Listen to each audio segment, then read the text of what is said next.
Dan materi terakhir yang akan kita bahas yaitu tentang metagenesis dan oogenesis. Jangan sampai kelewatan, simak baik-baik ya. Yang buat jantan itu sperma,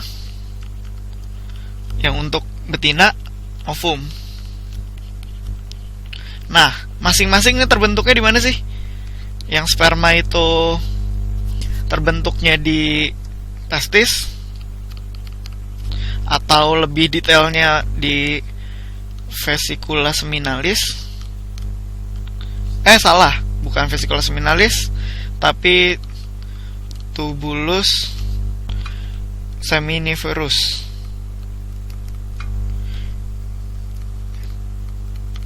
Tubulus itu tube atau saluran. Tube itu ya udah, ya kayak selang lah. Seminiferus ini diambil dari kata semen. Semen itu semen atau sperma, gitu aja. Kalau ovum itu dari mana? Ovarium. Dibentuknya di ovarium. Gitu aja kan, gampang. Ini nggak kelihatan nih. Gue tulisin di sini aja deh. Seminiferus. Nah, kita sekarang lanjut aja ke gimana perbedaan antara kedua ini. Nah, ini kita ada gambarnya. Yang sebelah kiri itu spermatogenesis. Nih, spermatogenesis. Yang kanan oogenesis. Gampang kan?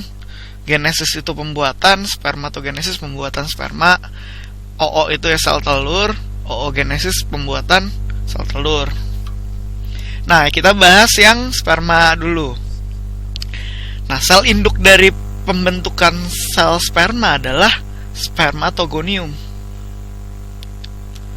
Nah, sel ini masih 2N. Ya, masih 46 kromosom lah. Nih, gue 2N atau 46 kromosom. Nah, terus dia membelah jadi spermatosit primer.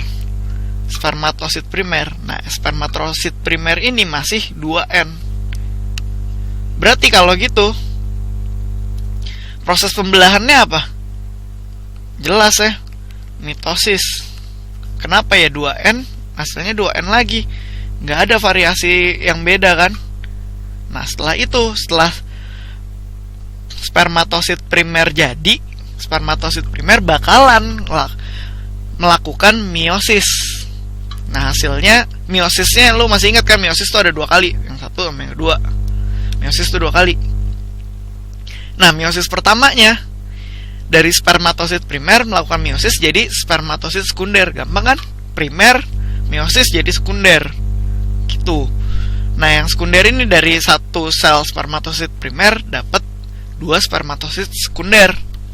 Yang ini udah 1N. Masing-masingnya 1N.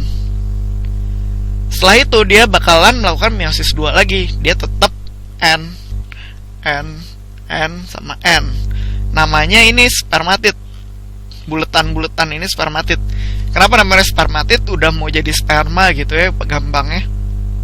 Tapi dia belum terdiferensiasi.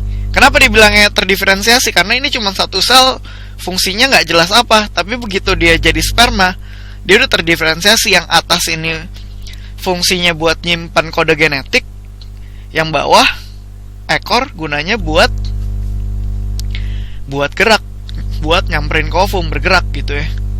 Di atas juga sebenarnya ada yang berfungsi sebagai untuk menembus ovum. Ya itulah makanya namanya proses dari spermatid ke spermatozoa atau ke sperma adalah diferensiasi. Nah, itu dari spermatogenesis. Lo bisa lihat itu dari satu spermatogonium ngasilin 4 spermatozoa yang fungsional. Ngasilin 4 nih. Nah, coba kita bandingin ke oogenesis. Oogenesis pertama dari oogonium, sama aja, yang situ spermatogonium, yang sini oogonium.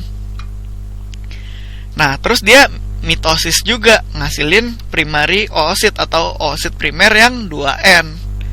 Nah setelah itu dia bakal ngelakuin meiosis. Nah ini beda nih sama sperma.